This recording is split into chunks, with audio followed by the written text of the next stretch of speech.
This is Special Chronicles, giving respect and a voice to people with special needs. I shudder thinking how the world can be so cruel. I lend my voice to those who can't. It's time we try, it's time we care, it's time we stand. It starts with a voice. Welcome back to the Special Chronicles Podcast. I'm your host, Daniel Smrokowski. Today, we are joined by author Nancy Goodfellow to talk about her heartfelt new novel, a story that celebrates friendship, inclusion, and the joy of being exactly who you are. We'll explore the journey of Madison and Meg, two junior high school students, navigating grief, growth, and the power of connection. Plus, we'll show how you can pre-order Special starting October 29th. Stay tuned. This is a conversation you won't want to miss. Please put your virtual applause as we welcome Nancy Goodfellow back as a two-time guest. Welcome back, Nancy. Welcome back. Thanks for having me. I feel like I was talking over the audience applauding, but you know, that's how the podcast is. No, it's all. I feel it. Yeah, and hopefully, when the book comes out, we'll be at an event where we can actually hear and see a live audience. That would be fantastic. Yes, and if any of you are watching this or listening to this podcast this week or next week or whenever you listen to podcasts, whenever and wherever you listen, you can just reach out, feedback@specialchronicles.com if you all have an event that you would like us to be at. But Nancy, for those we were just talking about before we went live today, that the last time you and your daughter Lily were on was about a year ago. So I believe so, yeah. I think we have a lot of new listeners. So why don't you first, before we dive into the book, why don't you reintroduce yourself to our listeners? Tell us about your daughter Lily and just a little bit of your connection to our disability and Down syndrome community. Okay, I'd love to. So my name is Nancy Goodfellow, and as you said, I have a daughter named Lily. And Lily was my first child. She was born with Down syndrome. We had a prenatal diagnosis that allowed us to prepare for her arrival. And shortly after she was born, I just kind of dedicated myself to being an advocate for not only her, but other people with disabilities.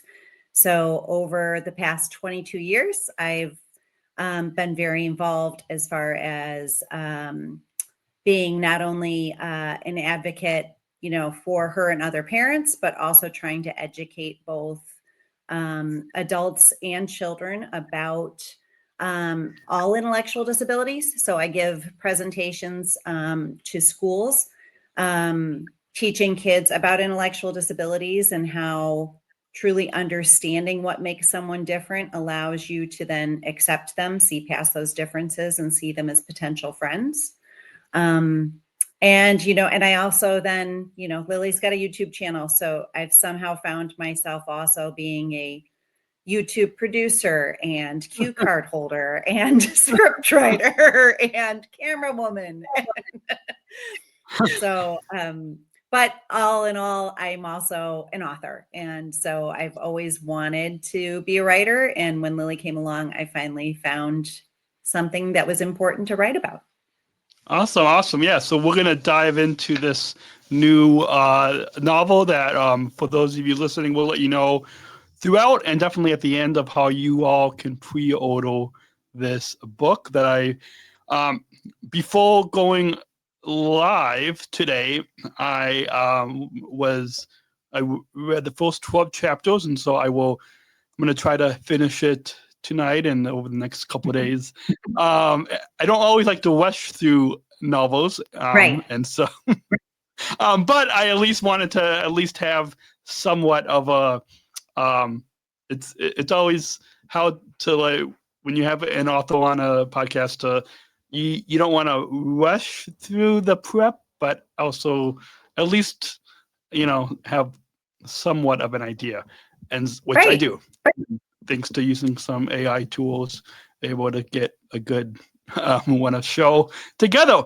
So let's dive in, and based on your introduction and your daughter Lily, both your life experience with Lily, but then also your speaking life as well. What did both of those inspire you to write this book, Special, or what inspired you to write Special? Yeah, so I think when Lily was born, like I said, I did a ton of research. I wanted to know everything I could about how to raise a child with Down syndrome. And so I read every book I could find. I went to every conference I could go to. And along the way, I came across a book that was about inclusion. And it talked about how to include kids with disabilities in the general education setting with other kids. And it talked about how when children are really young, so preschool, kindergarten, just starting out, they don't really notice differences so much. They just navigate to each other naturally as playmates. But as kids get older and the adults in the room start to notice who's maybe better with someone with a disability than others, they identify those kids and they start to seek them out as helpers. And so by third or fourth grade, you have teachers now asking, them to be partners for different school projects or at field trips, or just to be buddies walking in the halls together. And without meaning to, the adults turn those relationships that were just true friendships into jobs. And so instead of those kids seeing just their peer with a disability as one of their friends, now they see them as a responsibility. So that really stuck with me. And I kind of wanted to think about a story where I explored if kids had actually made it past that stage and just still remained friends, and what that would look like, especially when they got to a point where in, a part of their life like junior high, the changes that would come to the friendship would just be natural changes, would be from natural causes, like a new environment, making new friends, just trying to fit in. So I really wanted to kind of explore that story. And obviously, having Lily and all of the work I was doing as far as Down syndrome, it just made sense to have the character have Down syndrome and kind of go from there. Awesome. In reading the first 12, I'll be honest to our listeners, the first 12 chapters. Yep. But don't, just listeners, I will be finishing the novel. But with that, you mentioned Special Olympics, and that's a movement like through the Special Olympics movement is how you and Lily and I all got connected, and how many of our listeners, not all, but many of our listeners get connected. And so you obviously mentioned Special Olympics in the novel, and that's in this book. Well, I can't. Okay, I can't talk about what I'm. Anyways, in something, can't misspeak. In some secret project that I'm working on, some secret project. I'm me and this other person that we're working on, we're debating on if we should even mention Special Olympics in this secret project. So with that, can you tell us, because it made me, when you mentioned partners, it made me kind of think of unified sports, unified leadership, where it's people with and without disabilities, whether it's on the playing field, whether it's with unified leadership, which is more like with companies. And so did the partners, did that play into like how did you come to put Special Olympics into this novel, and like did you kind of use some of that unified tomes in this fiction novel? Yeah, I think Special Olympics is in the novel because it's a big part of like my life and Lily's life. And so it just seemed like a natural part of Meg, the character with Down syndrome, her life. Right. And there's so much of parts of the book that refer to Special Olympics. A lot of them are also flashing back to memories that Meg and Madison as friends, things that they did together, Madison being there to celebrate Meg and cheer her on when she's competing. And so I think it's just a natural part of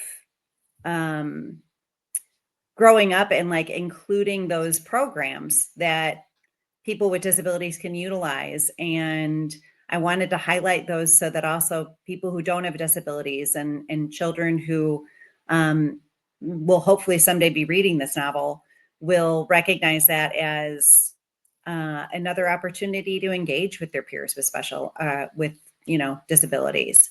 That Special Olympics is a really fun place to be, so I always say like Special Olympics basketball games are the most entertaining things you can go to. So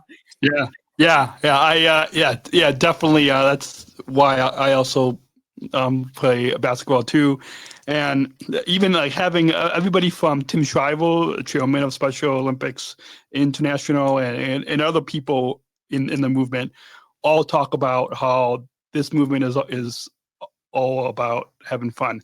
And so it's good that you made that a part of the book. Did you show, like, whether it's we're both obviously in Illinois, in the Chicago area, so did you show anybody within our local Special Olympics program or anybody Special Olympics International the book to get permission to mention or to use? I think in the some of the endorsements, one of the vice presidents of partnership that I also know, Kim Jordan.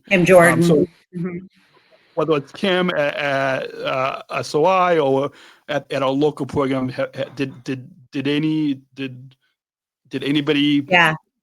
pre-read or give any feedback? Yeah. So when I first started writing this book, Daniel, I was writing it only from the perspective of Madison, of a person who does not have a disability. And I was at a writing conference and I met an editor who said, "What about the other girl?" And I said, "What do you mean?" And he said, "What about Meg's story?" And I said, "Well, she has Down syndrome." And he said, "Yeah." And I said, "Well, that's a really daunting task for me to like think that I could write from a first person perspective of someone with Down syndrome." And this editor looked at me and said, "If not you, who?" And he said, "You know somebody, intimately, like your daughter has Down syndrome. And so you should be telling her story too." And so I didn't take that lightly. I wanted to make sure that, Meg is not a reflection of Lily. She's more of a combination of every individual with Down syndrome I've ever had the pleasure of meeting. And I wanted to make sure that if I was going to create this character, I was going to do so in the most authentic and realistic and respectful way possible. And so by doing that, I made sure that I had numerous readers along the way. So parents of other individuals with Down syndrome, special education teachers, people who worked for Special Olympics, speech therapists, social workers, all kinds of support staff that in schools who work with special education. I even had other, individuals with Down syndrome and other intellectual disabilities read it. So I just wanted to make sure that before I ever put it out in the world, that it was, as respectful and realistic as I could possibly make it. Awesome. Yeah. I love that you mentioned the realistic and authentic, because that's definitely, even though on the podcast, we don't have like a producing team that listens before it goes live. But with that, also from my insider's perspective in this community, we always try not to edit as much as we can. Sometimes it's not always possible. But we try to keep a lot of these podcast episodes authentic. So it's neat that you were able to have that authentic and realistic readers. Coming back to the book, how did you develop? You talked a little bit, but maybe go a little bit more in depth of how did you develop the characters of Madison, the character without Down syndrome, and then the as well as how did you develop the character of Meg, character with the Down syndrome, and then kind of tie that in with did your daughter Lily, as well as your other daughter, give any feedback to both since you have one daughter with Down syndrome and then one without, Right. Did any of them read the novel and share any feedback from both of their perspective, even though the characters are a combination of a few different, Yeah. but kind of maybe start with that personal of both of your two daughters, and then follow that up with how you develop both the characters of Madison and Meg. Yeah. So I will say, like, the characters of Meg and Madison lived in my head for a really long time. So when I read the book about inclusion that, sparked this whole idea, Lily was still pretty little. And as the years went by, I found myself actually like having conversations in my head with these girls, and they were having conversations with each other. And I was getting to know them so well that I owed it to them to put them down on paper and tell their stories, right? But I didn't want to even start writing until Lily was close to the age of the characters. So I wrote it when Lily was actually in middle school. So these characters are going into 7th grade, and I was writing it around that time when Lily was that age. So my youngest, Holly, is 4 years younger than Lily. So she was a little bit young for me to model any character off of, but there was definitely personality traits in both characters that I see in my girls. Madison, the relationship she has with Meg, she'll playfully tease her, and joke around with her. And that definitely is part of the relationship that both of my girls have with each other. And, there's definitely parts of Meg's character that come from Lily or were inspired by Lily, like the fact that Meg loves football and wants to wear a football jersey all the time. And that was Lily. I always joke that Lily would have worn an oversized football jersey to homecoming if I let her, So yeah, I think, but like I said, Meg is definitely a combination of every person I've ever met with Down syndrome. And there was parts of Madison that also were me growing up. And so it was easy for me to kind of pull from some of the things that I went through as a teenager and, wanting to change myself in order to fit in and, be included with the popular kids. Awesome. It might the message might be obvious when people start to read the novel, but what, and you mentioned, I think right before we went live, that it's a like a young reader type of a novel, but I'm sure anybody, like for those like myself, mid or late 30s, can probably it's been a long time since I've been that junior high age, Right. or even high school age, that young reader. But hopefully I still look young. I don't know. We both can we can get away with being much younger than we really are. Yes. Maybe even with some AI. Right.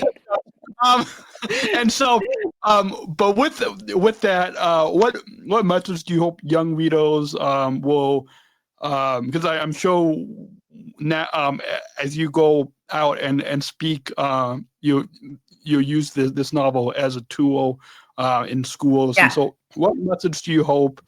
And hopefully, a lot of our listeners can get this novel in for their whether you're a parent listening or a teacher listening, or a school or even a library, you can get this into your schools and your communities. But what message do you hope young readers take away from the story?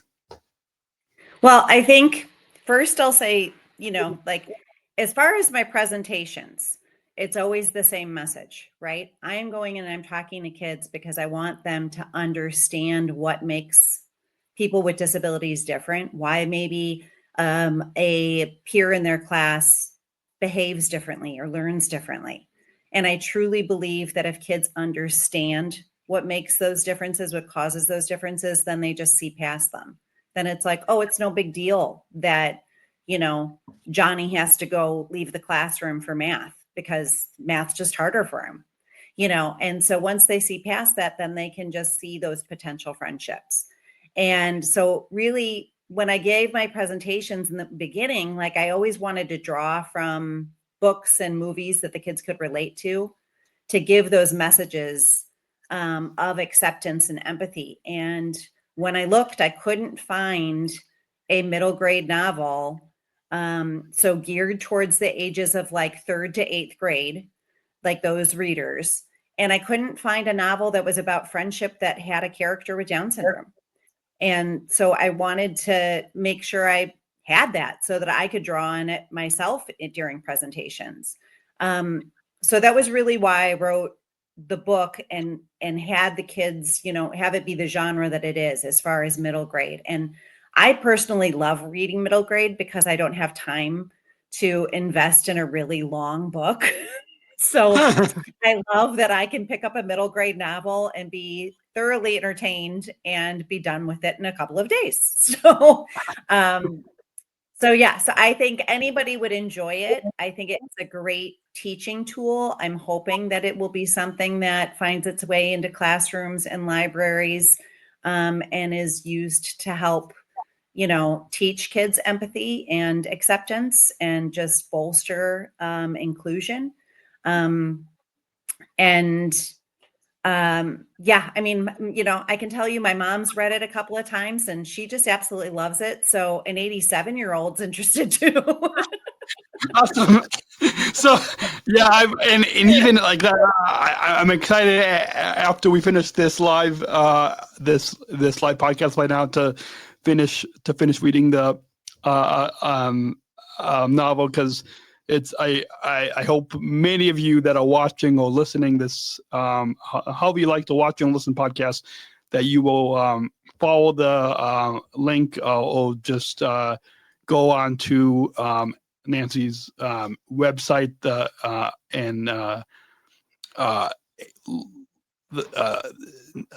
we'll try to make sure to put the link in the description below. I don't think it's there right now, but we will after this live stream is done, we will put the link there. But hopefully you all will go and pre-order the book, because it's in addition to podcasts, but whether it's a podcast or a book or movie or TV show, all different. I'm sure that you agree. We need all different types of media, from books to podcasts, and everything in between, to reach young readers. I don't know if you want to comment briefly on that.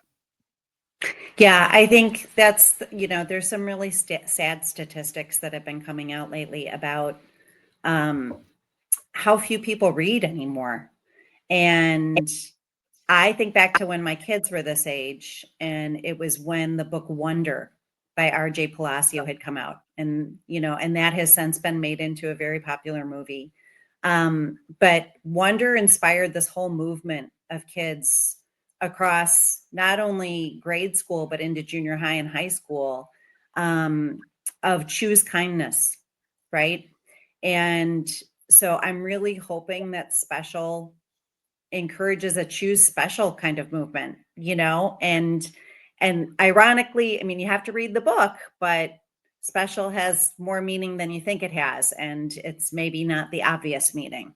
And so I hope that this is a book that then can be used across generations and platforms.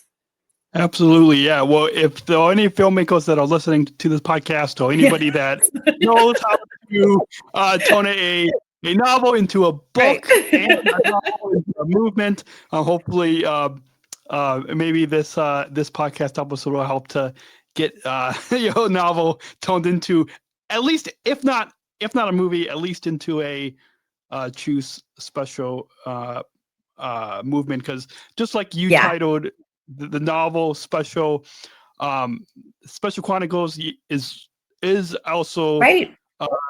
kind of off of, or I should say, inspired by Special Olympics. But the word special, yes, it's related to Special Olympics, but it, just like your novel, the word special is in the title of this podcast. It's in the title of this platform that's been going on for 17 years, for a reason, not just for people like Lily and myself, but for others without disabilities too. Right. Let's move into some of the themes of friendship and inclusion, which I think come to the forefront even within the first few chapters. I'm sure throughout the middle and into the novel as well. I will know. It's okay, Daniel. Like we said, I'll come back when it's time for the actual publication date, and you'll have read it by then and can talk about the whole book. And then, so we don't want any spoilers now, anyways. No, yeah, definitely for the host and for those of you that are watching. But by the time the book is published, I will have finished the novel. I might even have to reread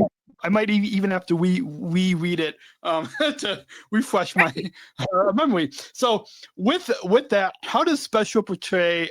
Because it's like my girlfriend Georgia, who there's a poster in front of right behind the camera. I've got another picture in newspaper that's above the green screen of where I'm recording, and so we obviously know the importance of authentic friendships across differences, and so talk about related to the characters of Meg, the character with Down syndrome, and Madison, the character without. How does Special portray authentic friendships across differences? I think, the girls become friends at the age of 5 playing kindergarten park district soccer.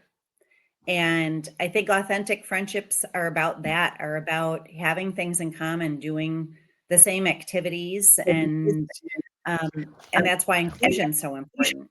Because if you don't have inclusion, then you don't have people with disabilities that are in those same spaces.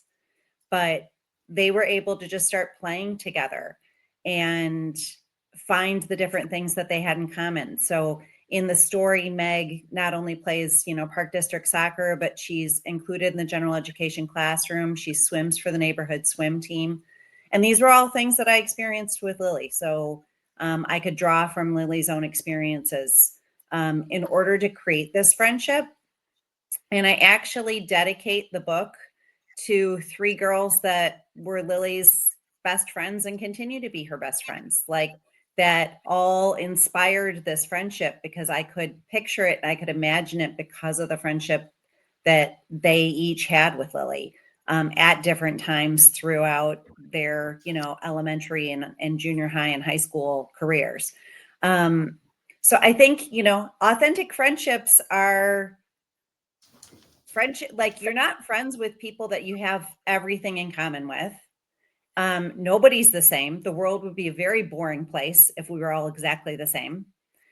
But authentic friendships, you have people that are different than you, but you have the things that you commonly enjoy, or you have common beliefs. And so I just wanted to create a story where also readers could see that. They could see that there was this authentic friendship between someone who did have a disability and someone who did not, and what that looked like. Awesome. I love that. And the central character and that originally, I think at the beginning, at the top of the episode, you said that originally when you started writing, it was centered around the character without Down syndrome, Madison. But then after you went to that writers' conference, you changed it to Meg, the character with Down syndrome. So it might be obvious for those either that know you, or now for those of you listening to this podcast with your daughter Lily. But why was it important to center a character with Down syndrome in this story, as opposed to another intellectual disability or another disability? But why was it important to center a character with Down syndrome in this story? I think, like I said, I think it was a lot of it was because when I do my presentations, I searched for a book that I could draw from, that had a character with Down syndrome. I talk a lot about different books in my presentations that have characters with autism. Those are easy to find, especially at this age grade, at the age that Special is centered for. But there just wasn't a story, a novel that was about friendship that had a character with Down syndrome. So I really wanted to have that out in the world. But as I said as well, I wouldn't feel comfortable creating a character from a first person perspective with a disability that I don't know intimately. And so I feel like, because of my relationship with Lily, because of the work that I do, when I give my presentations, I'm joined by, our mutual friend, Michelle Anderson, who is a young woman with Down syndrome. And so she and I have spoken together for over 10 years. So it's those relationships that I feel like, okay, I'm qualified to write a character who has Down syndrome. And there are characters in the book who have various other disabilities, intellectual disabilities, autism and Fragile X. And so it was important for those to be authentic and realistic as well. And so I also talked to parents and had them read the book who, of their children who have Fragile X or who have autism. Awesome. So building upon that, since you said that, you also talked with parents and people with other intellectual disabilities. So, as whether it's young readers or older readers, and so depending on what age the reader is, even though they're going to read and see in their mind a character with Down syndrome in the story, can they also relate it to another intellectual disability and find a friendship with another intellectual disability, even though it's the character is with Down syndrome? But can they relate to? Are they able to relate to other intellectual and developmental disabilities? Absolutely. I think, empathy is something that needs to be taught, right? I don't think people realize that really empathy needs to be taught to kids. And when you teach them how to put themselves in someone else's shoes and to try to see the world from someone else's perspective, then that opens up a whole world of understanding and acceptance and inclusion. And so even though Meg has Down syndrome, I think that any reader would see the world through her eyes and realize that that would be similar to anyone who's different in any way, right? So whether they have a learning disability, whether they have an intellectual disability, whether they have a physical disability, or whether they just have other differences, I think that, that will enable readers to look at any of those classmates differently. Awesome. And so building on that, it's as if you have done a podcast before. That, I mean, not only this podcast, but you mentioned empathy, and so that's, I think, a powerful theme. In addition to the friendships across differences, but particularly that word empathy and that theme of empathy, in addition to friendship and inclusion. But what role does empathy play in the character's growth? I think especially in Madison's growth, the empathy is huge because for her within the story, she has recently lost her father, so she's dealing with grief. She's starting a new school. She is trying to fit in. She gets to be one of the popular kids, and she's been looking at her friendship with Meg more recently as this kind of one-sided friendship where she was the one that was always supporting Meg. She was always there for Meg, helping her out. And as you see her grow throughout the novel, and as she makes these different realizations through her experiences, the biggest realization is she sees just how much Meg has done for her as a friend. And so she's able to kind of put herself in Meg's shoes for a bit, and see the friendship through Meg's eyes as far as what Meg has done for her. So I think that part of empathy for Madison helps her to grow. I think that the biggest importance of empathy in the book is what readers will get, is hopefully that ability because it's written in first person perspective and from both girls' perspectives, that a reader will see themselves in each story, in each girl, in a different way, and learn to empathize with them as well. Awesome. I love that. And I'm going to jump a little bit around the show notes a little bit. Our listeners are not going to know that, but now you've told them. Yeah, now I told them. Only that's why sometimes I break down that fourth wall. And so I'm doing that because of how you just talked about the role of empathy. But in talking about that, you talked about how the character of Madison is dealing with grief. And so that's why, as we talk about this theme of grief and healing and emotional growth, and the growth that Madison goes on in dealing with the grief and healing throughout the novel in her friendship with Meg. Madison's grief is, as you talked about, as our listeners will tone into readers. Hopefully all of you listeners will to readers. Is a powerful thread. So how did you approach writing Madison's journey and Madison's grief of this powerful thread? How did you approach the writing of her journey? Is it from personal experience? When I said earlier that a lot of Madison came from me and my own experiences. I lost my dad when I was 2.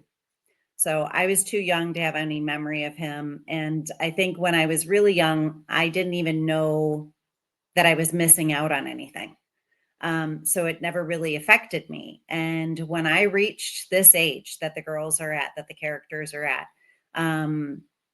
when I got into junior high, I started to really grieve the loss of my father and just missing out on that relationship between a father and a daughter.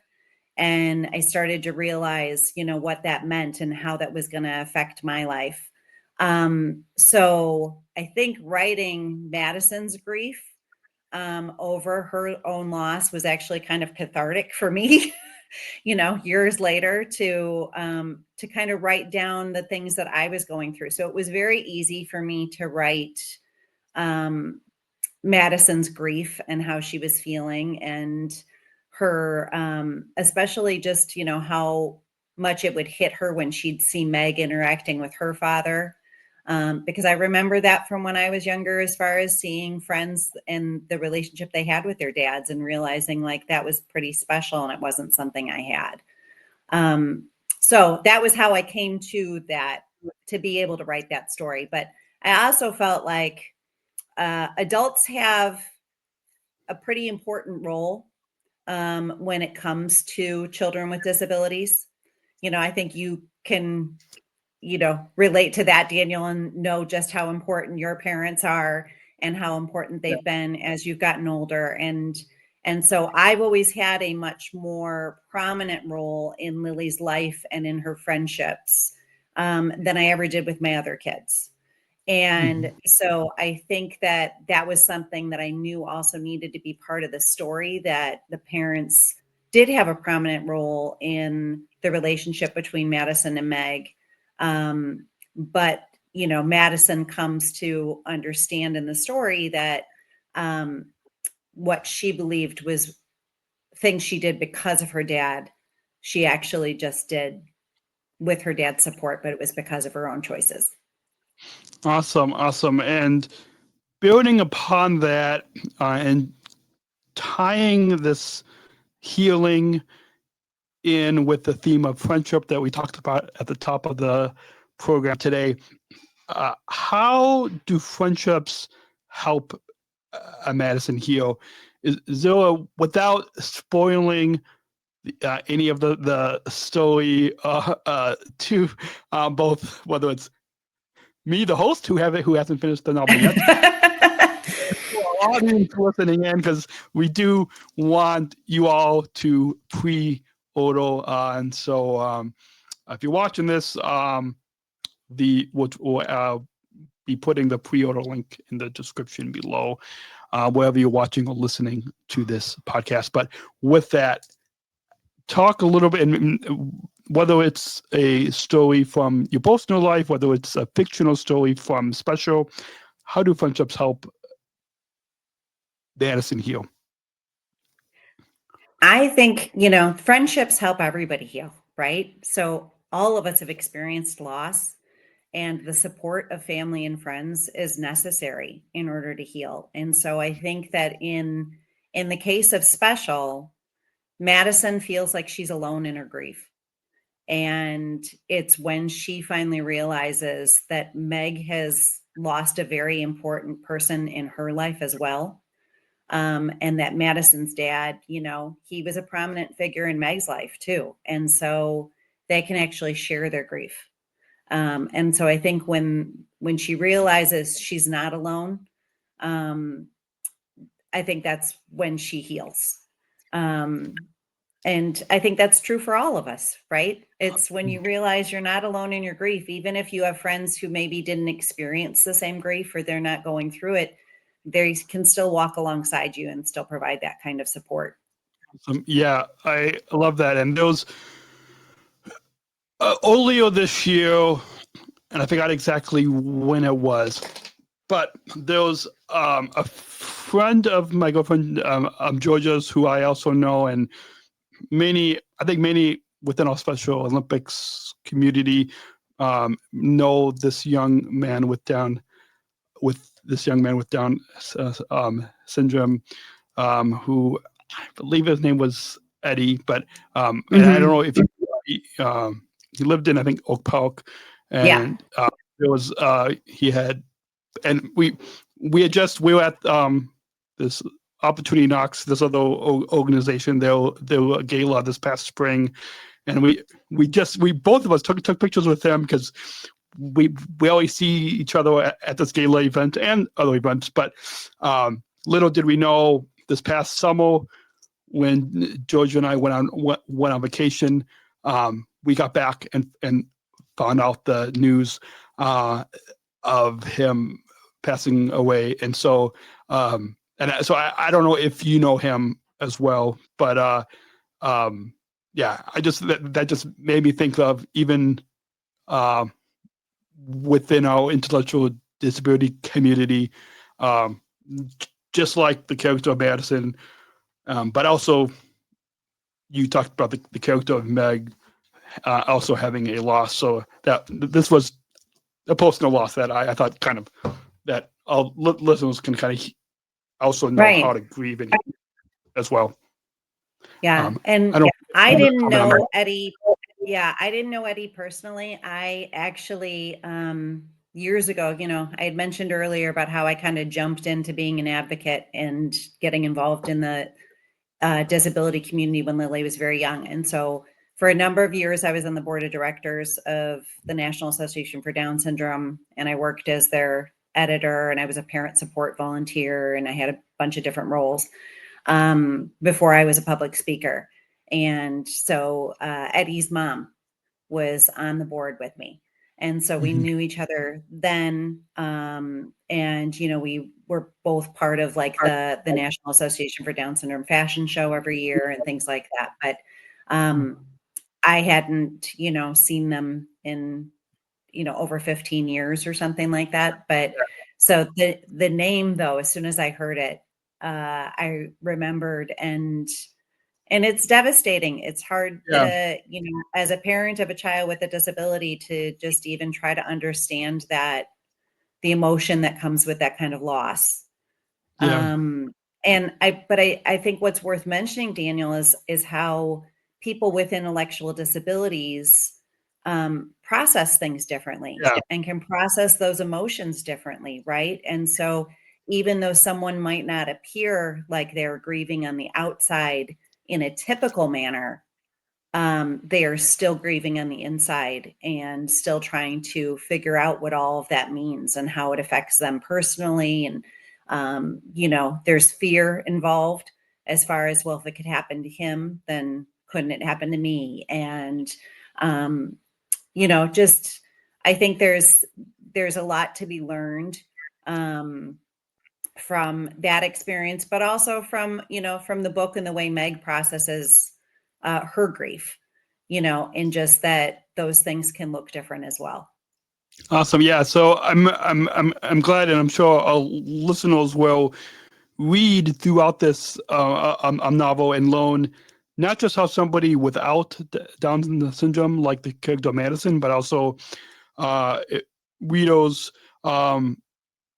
and even people with Down syndrome will read this and see and hear how Meg is dealing with grief. So it's I think even more powerful that you're able to tell both of their stories. So no matter who the reader is, they can learn how to grieve and heal. Well, and the other thing, Daniel, is like throughout the book, because there's been this rift in the relationship, right? The relationship is changing. That's the story, is that, this friendship is changing, not only because Madison is grieving her father, but because the relationship changes, Meg's story and her growth is because she's grieving her friendship.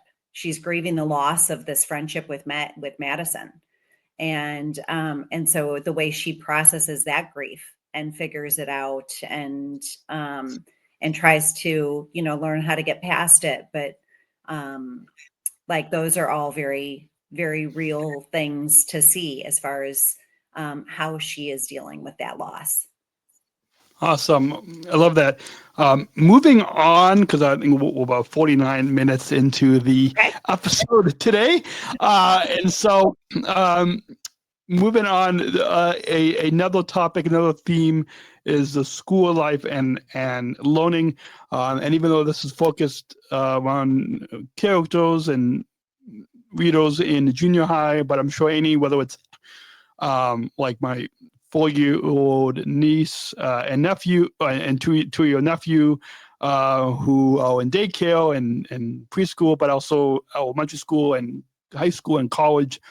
I'm sure all different types of school life can learn from this novel. Talk about what the challenges that Madison and Meg face in junior high. So I think that the challenges they face in junior high are the same challenges any preteen faces junior high. And it's that, wanting to make friends and wanting to fit in. Everybody just wants to belong. Everybody just wants to have friends. When I present to kids, I tell them that's the one thing you all have in common, right? Is every single person wants to have friends and just be accepted.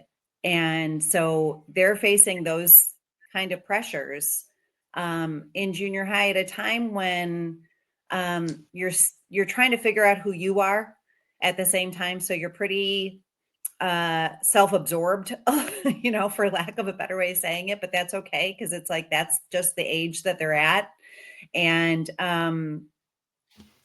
so I think that the natural challenges of junior high are what they're facing, but then Meg is also facing those greater challenges of trying to navigate a new building, trying to navigate new classes, and getting to know new teachers, getting to know new students, but also trying to prove your worth and your ability at the same time. And so that's, it's very difficult for any child, but it's just that much harder for a child that has an intellectual disability. Awesome. And building upon that first question that I asked about, even though this is about characters in junior high, can readers, whether it's, I'm sure my 4-year-old niece and 2-year nephew is not going to be necessarily reading, but I'm sure we'll read to them. So can right.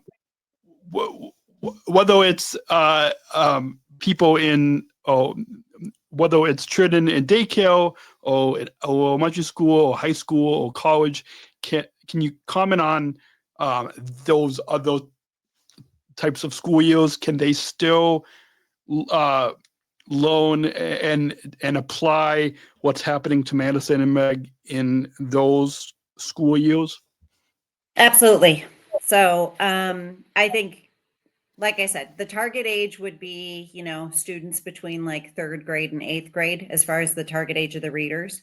But high school students, college students, adults would all enjoy the book as well.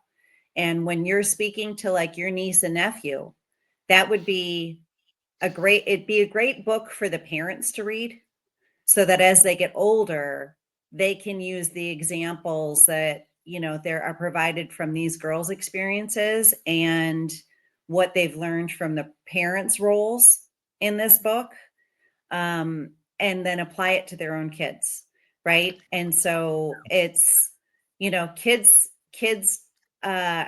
like I said, naturally gravitate towards each other as playmates and things. But I think the ones that really put in that extra effort are the ones who've been taught at home that they should accept everyone regardless of disability, regardless of differences.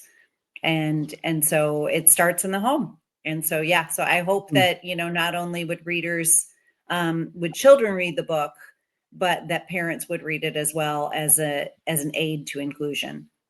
Awesome. So yeah, I'm definitely going to pass on when you share with me and I share with the listeners, I'll definitely share the pre-order link with my sister. And for those of you listening or watching this podcast, follow the link whether you're watching the video podcast and you see it on the screen.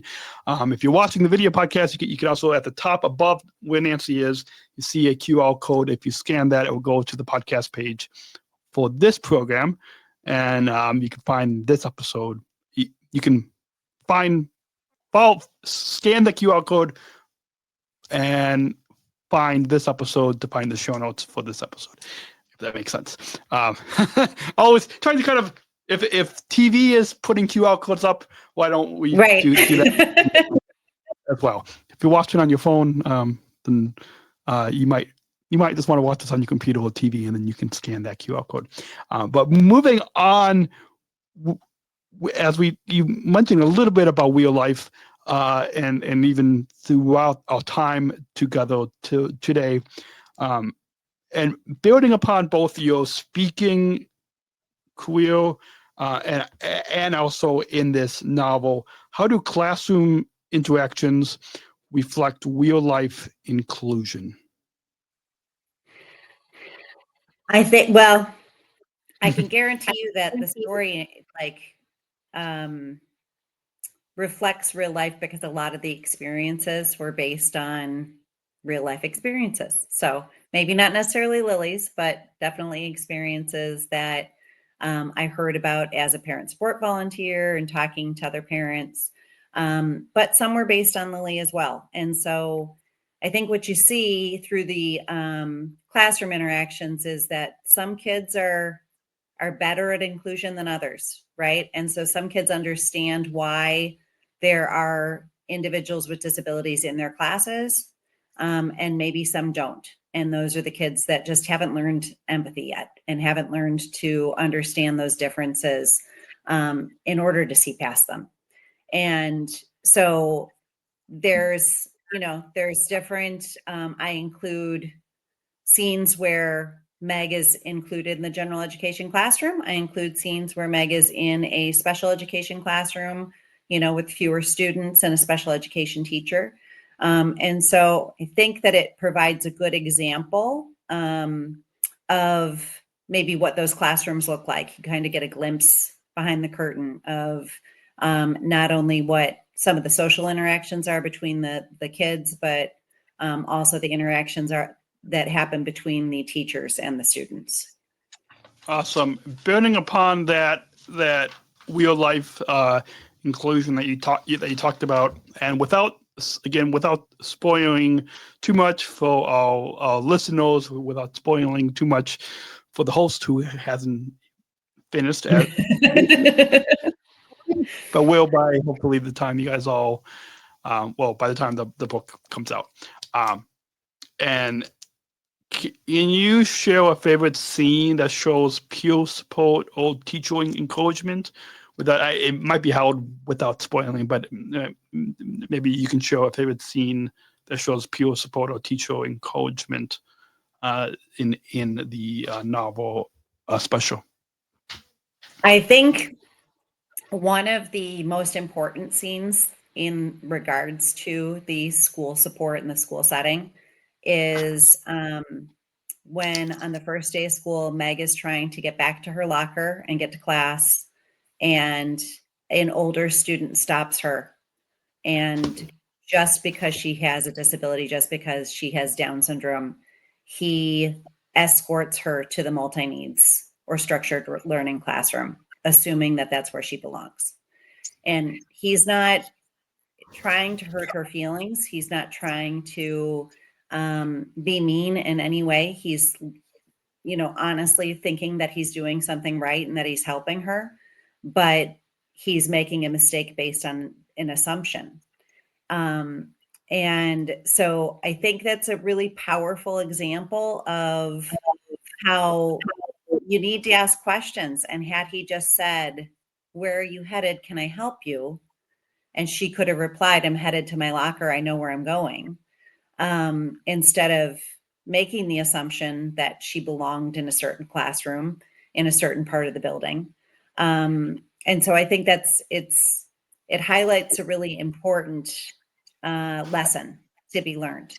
And it draws on one of Lily's personal experiences, because on her first day of 6th grade, she walked into the classroom into the building, and we had practiced how she got to her locker, how she got to her classes. We'd gone over and over and over, doing walkthroughs, in the weeks leading up to the first day of school. And she walked in, and the first teacher that saw her saw Down syndrome and immediately escorted her to another part of the building to the structured learning class.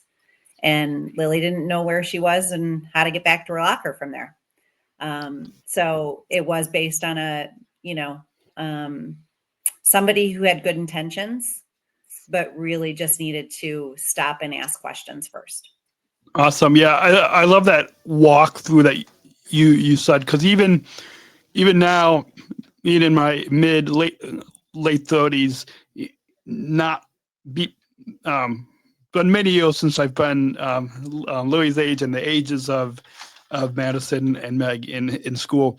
But even whether you're their age or in your middle or late 30s with an intellectual developmental disability, it's having those walkthroughs helps us, as you obviously know, with Lily, and so you're able to still take the walkthroughs that you have had in school to when you have a job. Like before I started my job at United Airlines, as you know, my mom and I did a walkthrough bus, like where we got on the Pace bus and then got off at the airport and walked all the way to the United Terminal 1, and then the same thing coming back. And so even though now the bus stop has since changed at the airport, but still having that walkthrough before helped. Right. Yeah. So moving on to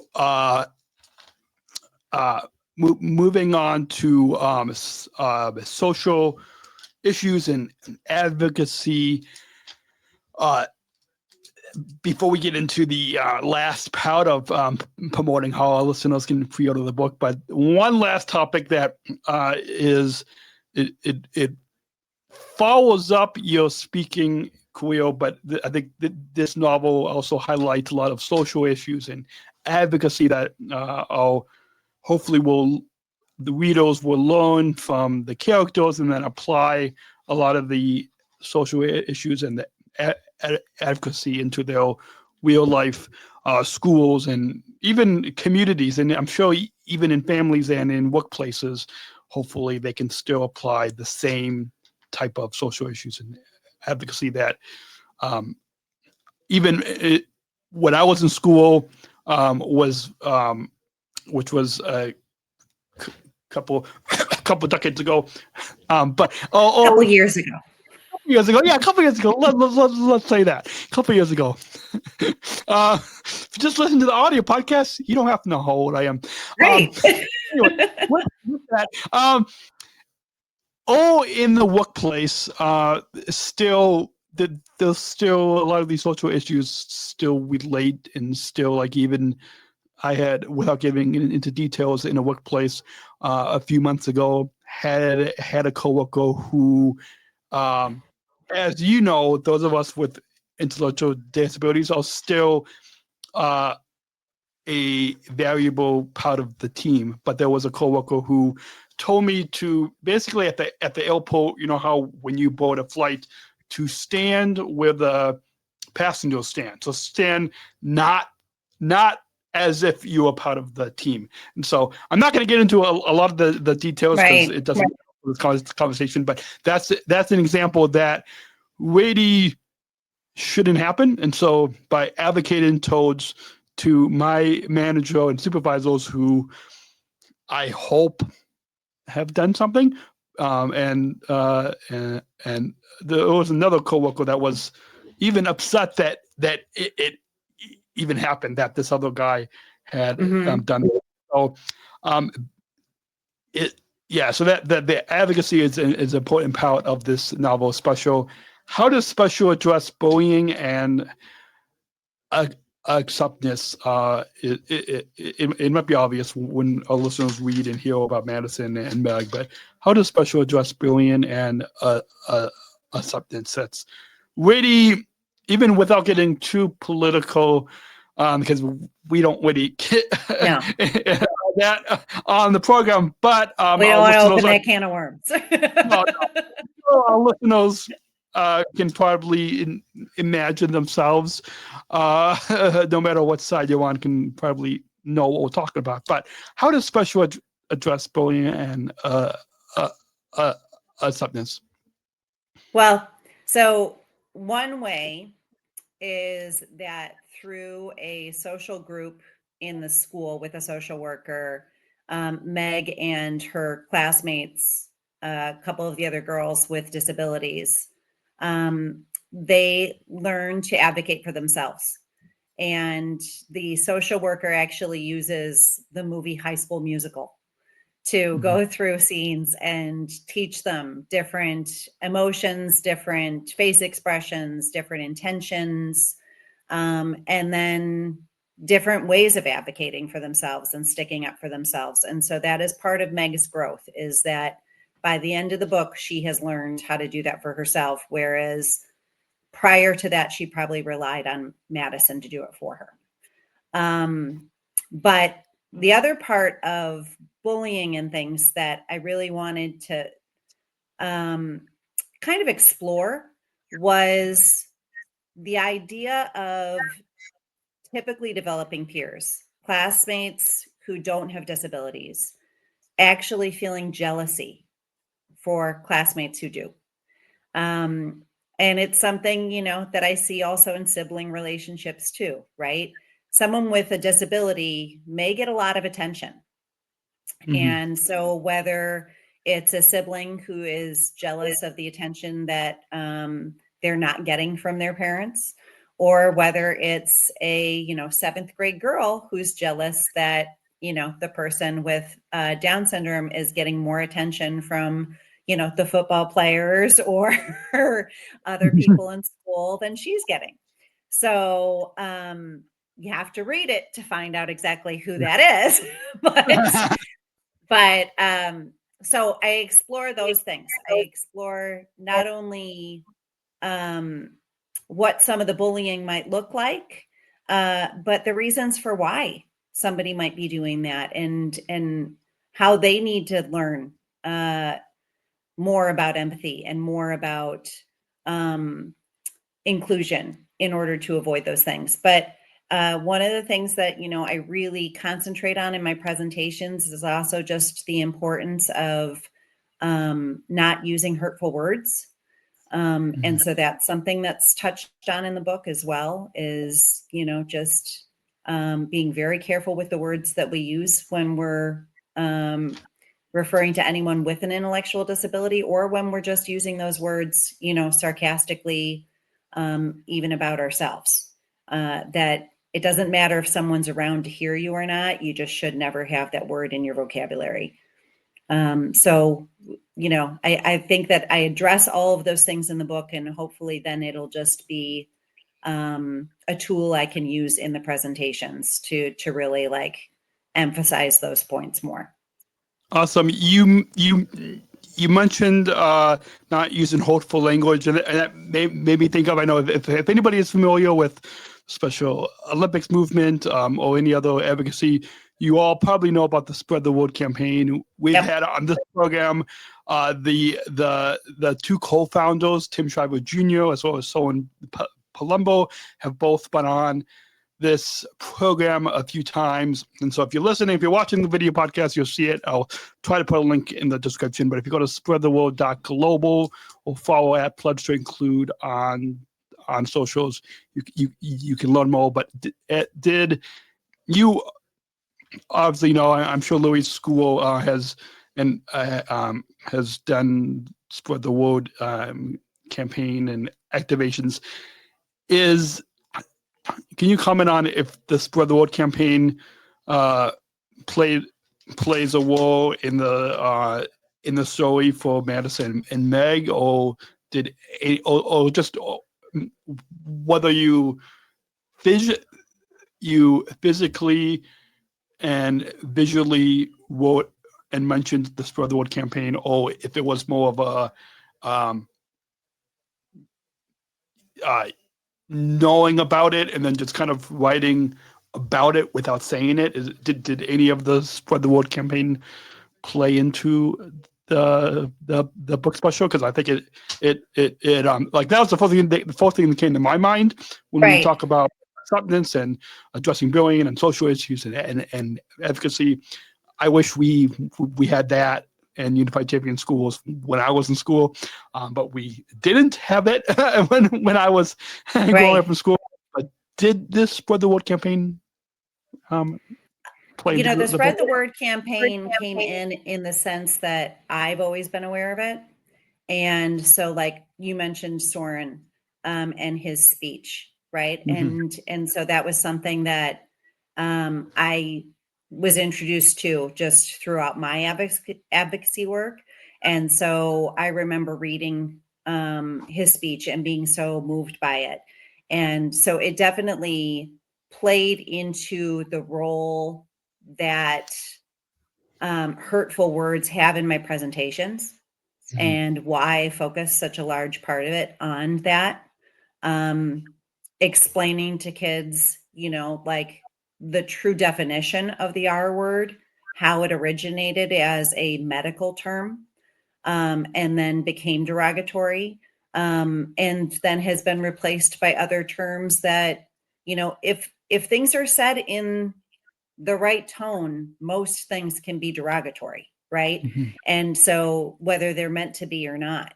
So I talk a lot about that with the kids, just for them to not only understand what words they shouldn't use, but also the tone of voice that they're using when they are talking and saying different words. So yeah, I think the Spread the Word campaign has always been something that's been in the back of my mind, in hoping that, other people become aware of it, but also knowing that whether you go, and actually pledge to spread the word, it's still something that everyone should know about. And, just inside themselves, they should be pledging to never use the word, right? Absolutely. We used to, even on the early days of this podcast, now we just have one long segment conversation interview with people. But in the early days of this podcast, I had a lot of different segments. An interview segment, I had different feedback segment, one a disability news segment, and I had one segment that was focused on Spread the Word, where I would highlight that campaign on the program. And I don't have any plans to go bring back any segments, just because it's time. It's easier just to have people on. Right. I guess why people want to tune in is hear from the guest. But definitely for those of you that either want to learn more, as well as learn how you can take a pledge, I didn't plan on mentioning this, but because it fits into this last topic here. Yeah, absolutely. I'll see you going across the screen. Go to spreadtheworld.global, and or if you're on social media, pledge to include, you can click that link in bio. But just go to spreadtheworld.global, take the pledge, and learn more. Before we get to that final segment on pre-ordering, one kind of to wrap up this last topic, what conversations do you hope that this book sparks in schools and in families? We probably mentioned, I'm sure, a lot of what we talked about throughout the conversation today, whether it's social issues, grief, healing, emotional growth, school life and learning, themes of friendship and inclusion. I'm sure a lot of these, you probably hope a lot of these kind of fit into these conversations. But what conversations do you really hope that this book special sparks in schools, in families, not only in the Chicagoland area, but across the country, across the globe? Oh, hopefully. Hopefully, right? I think when I give presentations, the most important part of my presentation is the questions and answers at the end, because it allows the children time to share their own comments or experiences. Oftentimes, it is a time for a child to raise their hand and say, I have that, and say what disability maybe they have, and their classmates look at them and think, really? I didn't know that, and so it's giving them that opportunity. But I love giving them the safe space to ask whatever questions they want to ask without being nervous that it's going to be the wrong question, or that it's going to be taken the wrong way, or that they're doing something wrong by asking that, right? And so that's what I hope. I hope that after reading this book, there are conversations in classrooms and conversations across the dinner table, and in the car, where kids can just say, well, what about this? And this person in my class, they do this sometimes, and it's really weird. And what about that? And, this person, they don't have to take the same tests I have to take. And why is that? And, all of those questions that kids are probably afraid to ask, but because they think they're going to get in trouble for asking them. But if you use good intentions and you ask respectfully, any question is okay. Even if you use the wrong word, sometimes it's okay. Like, as long as your intention is good, then it gives other people the opportunity to tell you, well, actually, we say this instead, and here's why. So I think that's what I hope is. I just hope for these opportunities to have these open and honest conversations without fear of being judged for whatever it is that they want to ask about. And it just all comes back to that. The more you understand something, the more you're willing to accept it, and then you can look past it. Absolutely. I hope for many of you listening, when you go to Preorder and read this novel, that you will have those open, honest conversations. Hopefully, over the past 17 years, over 800 episodes of this program, over 100 episodes of the Georgia and Daniel show. Hopefully, this platform on Special Chronicles has sparked open and honest conversations, and I'm sure that this book special will do the same. With that, it's now the point. I know we've been on for an hour and 16 minutes, and so it's about time to wrap up. Too much fun. Yeah, too much fun. Yeah. But the good thing about unlike TV and radio, the good thing about these podcasts is these long form conversations that I think if you're like me and you have a 2-hour commute home from work, it's like I was just telling my one of my cousins at my sister's wedding. I was sitting across the table from him, and I was saying, podcasts are great for the 2-hour commute. And actually, this cousin lives in Pennsylvania, and I was a little fun fact. I was in the basement of his house, and he was the one that because originally this podcast had a different name, and so he was the one I used the thesaurus to help to come up with Special Chronicles. I still have the thesaurus with me, bookmarked to like how I came up with the name with this name. But it was the cousin who, even though he's older than when actually in my phone I've got a young picture of him. I should have taken an updated picture, but yeah, he was the cousin. It was in his basement in Pennsylvania, near Harrisburg, Pennsylvania, that he was the one that motivated me to rebrand this podcast and to the name that it is today, Special Chronicles. So that's great. Like my cousin, he was somebody without a disability who is motivated and encouraging me to not only keep up with this podcast, but really, if it wasn't for him, probably wouldn't have changed the name to what famous or probably not in fame, but like what everybody knows is it infamous? Yeah, but hopefully not. But to what everybody knows, it's thanks to my cousin. But yeah, very well known. Very well known, yeah. Which I think that now it's somebody put that into my bio now. Well known. Yeah, there you go.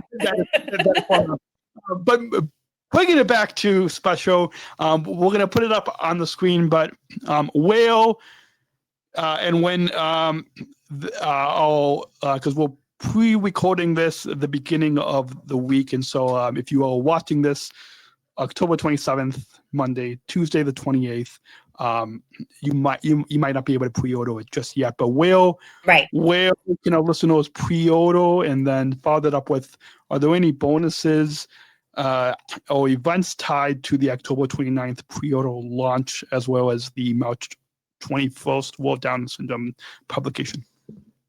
Yeah, so I wanted the book to be coming out. I wanted the pre-launch to be in October. So we've made it by the skin of our teeth. But because it's Down Syndrome Awareness Month. So I really wanted to kind of use Down Syndrome Awareness Month to lead up to this announcement that Special would be out in the world and is available for pre-order. So my website, nancyfgoodfellow.com, that you have going across the bottom of the screen, thank you, will have links for where you can pre-order it. Basically, you'd be able to pre-order it from any local bookstore as well as Amazon. I am asking that anybody who's in the Chicagoland area, especially in the western suburbs, that they pre-order it from Anderson's bookstore in Naperville. I am hoping that by doing that, then we'll be able to have a really big World Down Syndrome Day party, and that will tie into the actual publication date of the book. So World Down Syndrome Day is on March 21st. It's 3/21 for the third copy of the 21st chromosome that causes Down syndrome.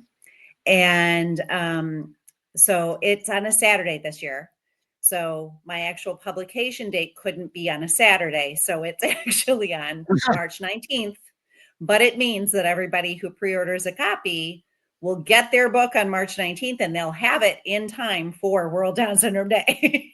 Awesome. But I'm really hoping that we'll have some kind of a big party to tie into, the release of the book and celebrate World Down Syndrome Day together.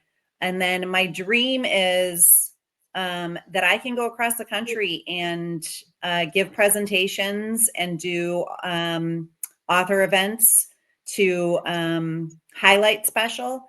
But in doing so, contact and connect with local Down syndrome organizations who would then nominate a local young adult with Down syndrome to present with me and speak to their own experiences and what their life is like, just the same way that, our friend Michelle does when I present with her. So that's what I'm really hoping for.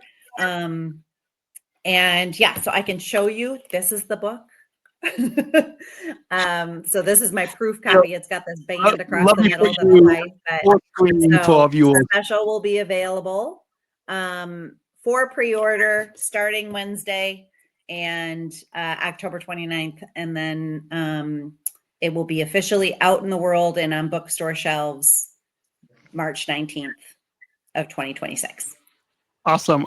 So with that, are you on? If our listeners go to nancyfgoodfellow.com, links to Amazon, to Anderson's book, like are you gonna have information whether it's online places like Amazon or hopefully in person at Anderson's bookstore to where and how people can pre-order?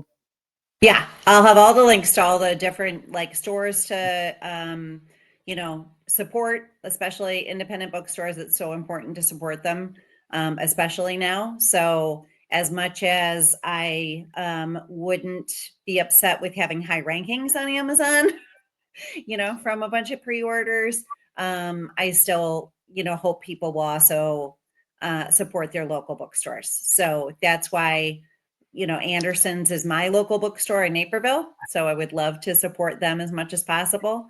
And like I said, hopefully we'll be able to, then partner with them to have a pretty great party for World Down Syndrome Day. Awesome. Yeah. Hopefully we'll have to talk off air, but hopefully we can figure out how to do a live podcast conversation to help you with the launch. And maybe even get a few other voices like Michelle, like Louie, maybe my girlfriend Georgia, and other voices as well. We'll be sharing this episode with our listeners, so in our newsletter. So you all, if you're driving or listening or watching this and you don't have time to write it down, we'll put links to Nancy's website where you can get links to pre-order, hopefully from your independent bookstore. The other thing too is if you follow me on Instagram at NF Goodfellow, I'm doing, a countdown right now to the pre-launch, just kind of telling people my story as far as how all of this came to be.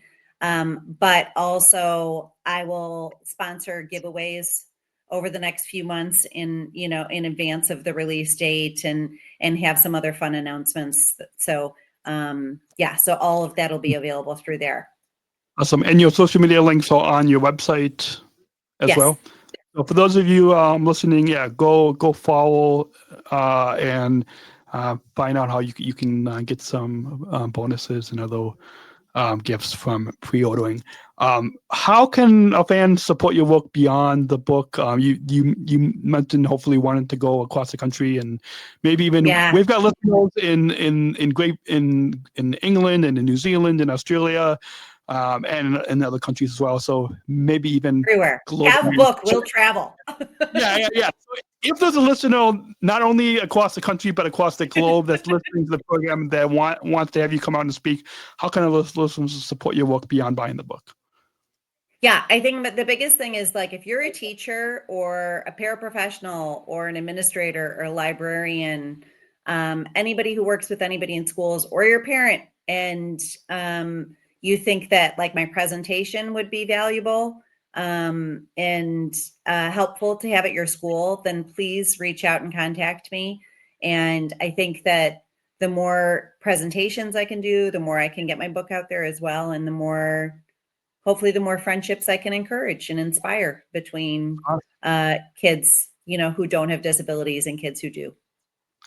Awesome. So we've got just a few minutes left. So these last two questions, we will go try to go very speed quickly. Round. Yeah, speed round. And so any final thoughts on your overall time now being a 2-time guest on the Special Chronicles podcast? I'm just honored, Daniel. Thank you very much for having me. So I will come on as many times as you want me to. Yeah, and I'm sure this hopefully by the time the book comes out, you'll make your 3-time guest. Even Tim Shriver, chairman of Special Olympics, has only I think Tim has only have as a 2-time guest. So maybe come March 2026. You will beat our friend Tim. But maybe now Tim might want to find a way to come back. Anyway. You know what? I'd be happy to come on with Tim. We can have a conversation together. Yeah, because Tim has a history with education. So maybe we can, we will share this podcast with him, and we will find a way and see how we can, whether it's virtually or in person, to have you and Tim, because maybe Tim can read this book and we can have I would love it. Yeah. Awesome. That'd be amazing because, like we said, Special Olympics plays a prominent role in the book. And I think it's beneficial for all children to learn about it as a movement and to get involved with it. So that'd be great. So Tim, if you are listening to the program, get in touch, whether it's with Nancy or the book. Tim and everybody else get the book. Finally, we mentioned inclusion. It's a big part of the Special Olympics movement. It's a big part of Special Chronicles. My small team, content business manager, who's my dad, our volunteer content producer, like this podcast wouldn't be possible without inclusion is even what makes this podcast possible. And so you and I, we all live it, and so we want our listeners to not only listen to us, but to have a call to action, just like you're having a call to action with your book Special. We want our listeners to have that and bring inclusion into their communities. So this final question will help our listeners do just that. And we've got it. Let's go ahead and roll that quick bumper and introduce the final question. We're not just athletes. We are the ambassadors of an uprising. Peaceful protesters. In a rebellion against anyone who has a fear of difference. Difference. Our demands are equality, dignity, and the recognition of our shared humanity. We will not stop or accept anything less. Today, our world is more divided than ever. And coming together has never been more urgent. The revolution is inclusion. Find out more at jointherevolution.org. So very quickly, relating to the a story in your novel Special, what, or maybe even related to Lily as well, but you can do both, related to the characters of Meg and Madison, but also to your daughter Lily and anybody else. What does inclusion mean to you? It's a harder question than you think it would be, right? Yeah. Because it's so big. It is. But I think inclusion is truly having a place at the table, right? Like regardless of where you are, whether it's in the classroom, whether it's, at a friend's house, whether it's on the soccer team, whether it's on the swim team or just, hanging out at the pool. Inclusion means that everybody belongs, regardless of differences. And so I think it's a world where you recognize that everybody has worth, regardless of any ability or accomplishment. And so everybody's valuable. Everybody's special, right? So it's just inclusion in a perfect world is where everybody realizes that every single person belongs, every single person has worth. Everybody wants to have friends and be part of it and just be accepted for who they are. Awesome. Perfect way to wrap up our conversation today. Thank you again, Louie, for coming on now as a two-time guest, and yeah, thank you again for coming on for the past hour. I know it's been an hour and 30 minutes, but it was a pleasure, Daniel. It's always fun to talk to you. Awesome, and so thank you, Nancy, for sharing the inspiration behind Special and reminding us why everyone matters. Listeners, pre-order your copy starting October 29th and help spread the message of empathy and inclusion. You can find this episode, a link to pre-order the book, and more at specialchronicles.com/pod. That's specialchronicles.com/pod. Just look for this episode. And until next time, remember, the world is a better place when we choose to include. Thank you for listening to this episode of the Special Chronicles Podcast. Our podcast was produced by Daniel Smrokowski on the Special Chronicles Network. Follow Special Chronicles on Instagram, Facebook, Twitter, LinkedIn, and YouTube. Subscribe, rate, and review Special Chronicles on Apple Podcasts, Spotify, or wherever you listen to podcasts. Our website, specialchronicles.com, where you can stream our archives of over 500 episodes absolutely for free. Also, there's a list of our favorites, original series, award-winning columns, and blogs. And sign up for our newsletter to receive exclusive bonus content delivered to your inbox. Again, specialchronicles.com. Special Chronicles is hosted by Podbean Podcast Hosting.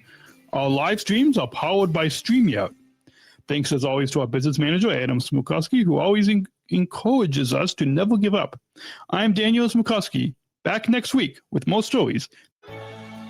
Special Chronicles, giving respect and a voice to people with special needs.